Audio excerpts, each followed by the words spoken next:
Called Death Spiral, a Faith Flores science mystery. It's a new book. It tells the story of 16-year-old Faith Flores who sets out to find the true cause of why her mother died. Supposedly it was from a heroin overdose, though if you ask me, it doesn't sound like Faith thinks that is the truth. The author is a local young lady named Janie Kodish. She is here this morning to talk about her new book called Death Spiral. Janie, good morning. Thanks for coming in. Good morning. Thanks for having me. Your first book that you have gotten published. Congratulations. Thank you. That has got to be a huge accomplishment in your life. You have a couple other books that you couldn't get published, and now this one did. Yeah, that's right. So I've gotten 2 complete manuscripts, which I'd say the first one was a practice novel. The second one I'll come back to. Okay. But this is the one that made it out into the world. All right, let's talk about Death Spiral. Touched on it a little bit. You get a little science, a little fiction in here. Kind of sounds like it's got a little bit of a thriller or a mystery in it as well. Absolutely. So it's a science-based thriller mystery. It's considered young adult crossover. Okay. The protagonist is 16 years old. Mm-hmm. Her name is Faith Flores, and as you said, she sets out to find the truth behind her mother's death, which everyone believes was a heroin overdose. Okay. But Faith doesn't believe that.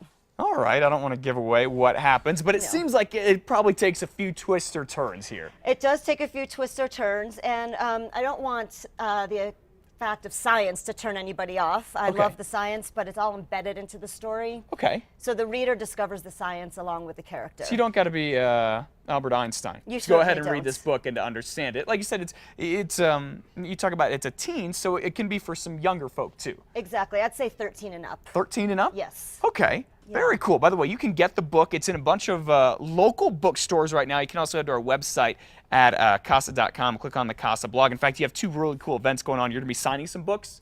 Signing and doing a reading. Oh, cool. Okay, one of them I want to talk is May 18th at Optics. OpSit in Santa Fe. In Santa Fe. I can't even read my own writing. And then also July 14th at Bookworks here in the Duke City. So you can go check that out. I want to talk about the idea of how does one go about getting a book published? I think there are a lot of people who write. It's a very artistic community, Albuquerque and Santa Fe and all around the state. But it's kind of like, okay, so you write a great book. Where do you go from there? What was the process like for you? Yeah, it's definitely a process. I think the first thing that I have read over and over and that was really important for me is to take your time before you try to send it out into the world. Okay. So this took me about 3 years to write. Lots of editing, lots of feedback, being open to feedback.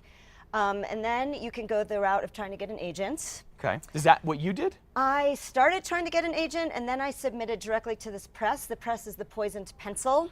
Okay. And it's the new young adult imprint of the Poison Pen Press, which is one of the biggest independent mystery presses in the world. Okay. So they allowed direct submissions. So I just submitted to them, and they accepted me. I'm their debut novelist for the press, so the first book. Congratulations. How did you hear back from them? They call you? Did they email you? They emailed me. It's actually a great little story. We were in Hawaii on a vacation, and our house had just gotten flooded in Santa Fe. That's another story. How does a house get flooded in Santa Fe? But it did. Yeah.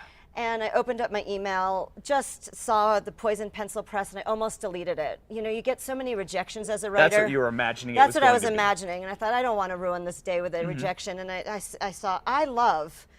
And I clicked it open, and my husband said I proceeded to scream for 10 minutes. My kids goodness. came running in. What's wrong? What's wrong? I said, I'm going to be published. That's great. So how long ago was that? That, gosh, that must have been a year before the publication date, so a year ago, April. Okay. So from the time I got that email to being done, published, was about a year. Yeah. Well, congratulations. Thank That is you. a huge accomplishment. And there's going to be more from you because this is the first in a 3-part series, right? That's right. Okay, yes. When do you, have you written the other 2? Do you know when they'll be done?